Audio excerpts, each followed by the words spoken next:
Welcome to TLE Podcast, the space where I talk about personal views on the subjects that I find interesting.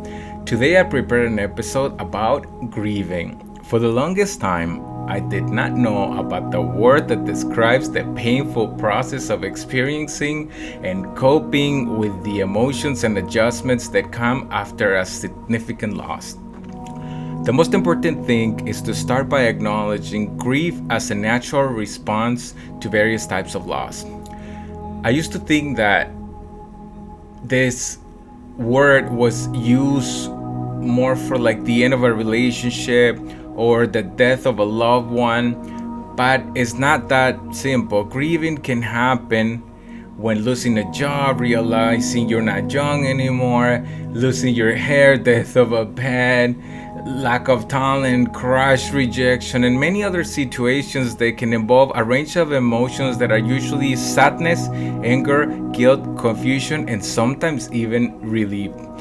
Grieving, it's a personal and individual experience as everyone grieves in their own way, and very important, at their own pace.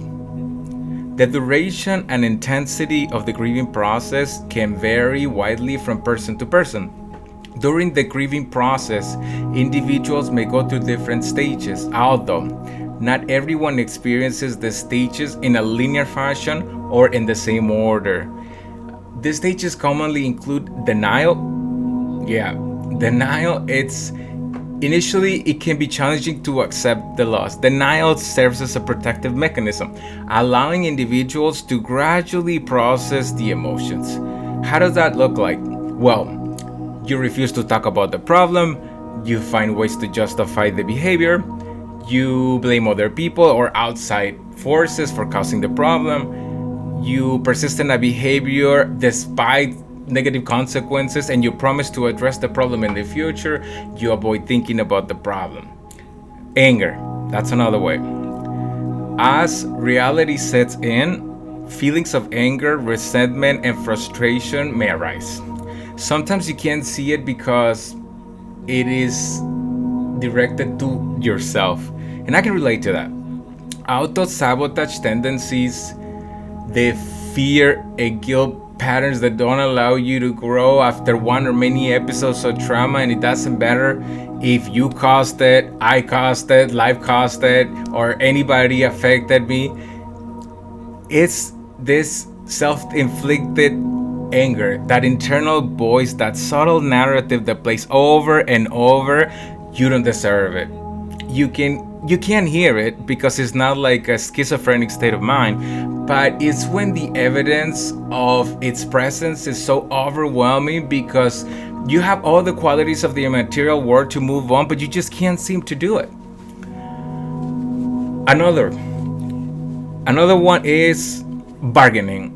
During this stage, individuals may attempt to negotiate, make bargains in an attempt to reverse or mitigate the loss. Classic, not being able to accept the extent of the situation, we end up choosing a path of comfortable, fear-based decisions that can give us an illusion of control. Depression, feelings of sadness, despair, emptiness that gradually become more and more prevalent as the full impact of the loss is realized. The living patterns, the attachments, the things, people, money, jobs, ideas, collection, fantasies, experiences, in reality or mental can hurt us spiritually. And as life goes by, and once the denial stops working, we are forced of a life of pain that it can push someone to the worst, even suicide, isolation, overeating, attention seeking, sex, drugs, alcohol abuse, just to name a few ways of coping with mourning and withdrawal. Acceptance. Hopefully, in time, after all those stages, grieving individuals can reach a stage of acceptance. It doesn't mean that the pain is completely gone, that they have come to terms with the reality of the loss. They're just able to move forward with their lives. It's important to know that grief, it's a highly individual process, and not everyone experiences these stages in the same way or in the same order. Some people may experience them with additional stages or repeating them multiple times. It's essential to give yourself permission to feel and to grieve during this challenging time. We have ties with an abundant amount of people out there ready to share professional or personal experience of how to deal with your grief. Sometimes they feel like the hardest part of grieving is not the loss, it's the combination of pride and fear that will prevent you from reaching out for help. So now that we broke down grief, how do you deal with it? Well, first of all, acknowledging your feelings. Allow yourself to feel the emotions that arise from the loss. Name them, identify them. What is really going on? It's normal to experience sadness, anger, confusion, and sometimes even relief. Recognize that these emotions are part of the healing process. Give yourself time. Healing takes time, and it's important to be patient with yourself. Avoid putting pressure on yourselves so then you can move on from loss quickly. Each process is unique, and if things are not flowing, well, maybe it's time to slow down and take the time that we need to heal. Seek support. Reach out to friends, family, or a support group. They can provide a listening ear, understanding, and maybe experience strength and hope. Talking about your feelings can help your process, and talking about your feelings can help, and you can gain different perspective on your situation. Take care of yourself during this time. Self-care, it's super important. Engage in activity that brings you joy, relaxation, mindfulness, meditation, and if you can, even therapy. And reflect and learn. Use this opportunity to reflect on your relationships and situations so that you can grow. Understand what worked and what didn't, and try to grow from the experience. Self-reflection can help you get clear choices for future endeavors and relationships, and avoid dwelling on the past.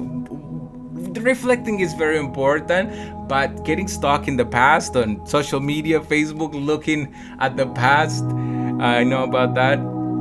You have to set new goals for yourself. Set boundaries with your ex-partner. If that is the case of your trauma, protect your emotional being. Limit or cut off contact with that person that hurt you. Doesn't have to be a partner. It creates space for yourself to process your emotion without interference.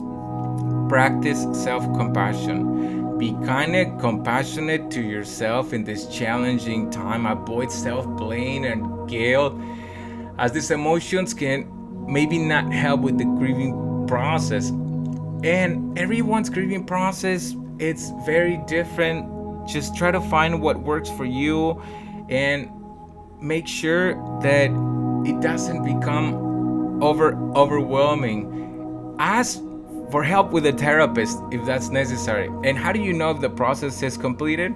Well, it can vary person to person. There's no specific timeline for grieving, but it's important to remember that healing takes time, and however, there are some indicators that the grieving process may be coming to an end or transitioning to a new phase. Acceptance and adaptation. You can envision a future without being overwhelmed by the grief. Resuming normal activities. You're back into your work, your hobbies, your social life, your friends. Your emotions become more stable. Your experience will be that your mood swings won't be as much. I want that. And you're able to maintain a more consistent routine.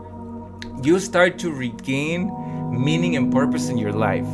Triggers that previously caused intense emotional reactions will become less painful or upsetting.